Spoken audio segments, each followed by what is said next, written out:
There's so much suffering in life, but the big question is, what do we do about it?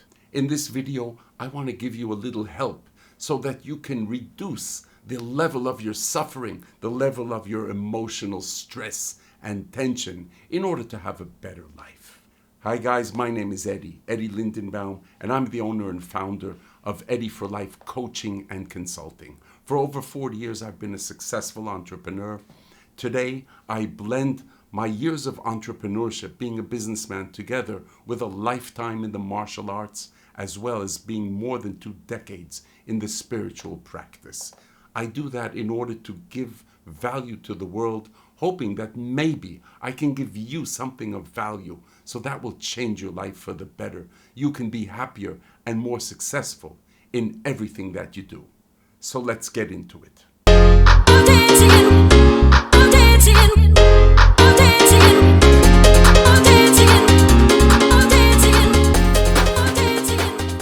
Granted, as the Dalai Lama says, there is suffering, yet most of the suffering is within our minds. What does he mean by that? Yes, there is physical suffering. We have a lot of physical pain, which causes us suffering. But then wait a minute. Does physical pain have to cause us suffering? Or maybe is suffering a product of all the thoughts and emotions coming into our mind and us grasping onto those thoughts and thinking in a dualistic manner? I'll explain in a moment.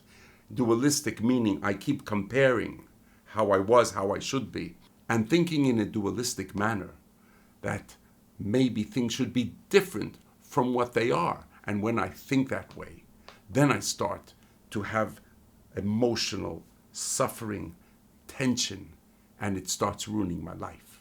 Most of us were constantly bombarded by our minds and the thoughts coming up within our minds. We should be better than we are. We should be happier. We should be wealthier, richer. We should have a better job. We should look better. We should be thinner, heavier, muscular, more whatever. I don't know. Our mind is built in a way that it keeps comparing things to another. Why is that? Because in prehistoric times, and we were born with an amygdala in the back of our brain. And that amygdala, its function is to keep us alive, help us survive. So it's constantly comparing what's out of the ordinary. Is it danger? And what is out of the ordinary in those days, growing up in tribes in nature, was usually so dangerous that it might cost us our life. The problem is when we start believing our thoughts, how we should be, how we could have been. And we sit there and we live in this movie. We live in the cinema of how we should be, how we should have been, how we could have been. We start comparing ourselves to others, to our family, to our friends, to people on the street, and to people on the social media platforms. How everybody is so successful and we're not. How everybody is so good looking, but we're not. How everybody is so wealthy, but we're not. But is this really the case? Is everybody so better than what we are? That's only the product of our imagination. In other words, thoughts float up within our mind. We grasp upon those thoughts, how we should have been or should be or could have been, and we start believing those thoughts, and then we start living in a dream. And it's a nightmare, not really a dream, because we start believing those thoughts. And what happens is we start living in a fake world of our own thoughts and imaginations. And that's when we start to suffer, because there's always a gap between how we think we should be or should have been and how we are. Within that gap, that's where the suffering arises and starts breeding and starts taking over our lives. So, great, Eddie. You explained a lot of the cause of the suffering. What do you do about it? That is the trick, my friends. And for more than 20 years, I've been practicing my own spiritual path in order to train my mind. You can do it with meditation and learning and going deep and all kinds of all kinds of ways. And any path to the top of the mountain is a great path as long as you get to the top of the mountain. You can do the winding road going slowly up the mountain. You can do it going zigzagging up, which is tougher, but it gets you there faster. And you can shoot a rocket to the top of the mountain in the mystical way of understanding the nature of mind. When you understand the nature of mind and you start understanding your thoughts, you are constantly aware, like a reporter, of what's going on within this person, within, in my case, this thing that we call Eddie, or I call Eddie, or other people call Eddie. What's going on with him? These thoughts, they come up. We have no control over our thoughts.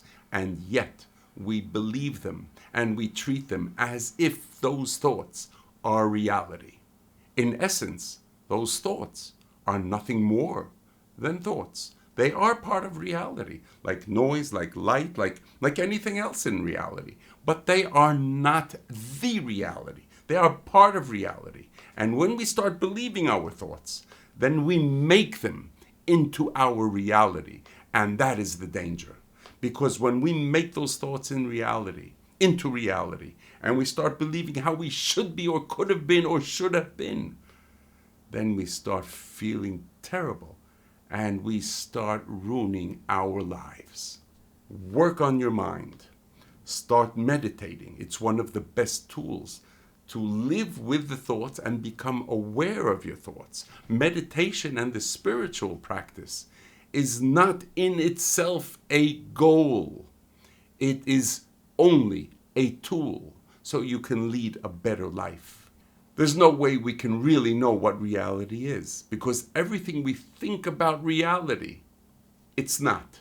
It's the product of our own seeing, our own perception, our own thinking, going through our brains and through all our life experience and our conditioning. And that's how we see reality at that moment. So whatever we think reality is, it's not.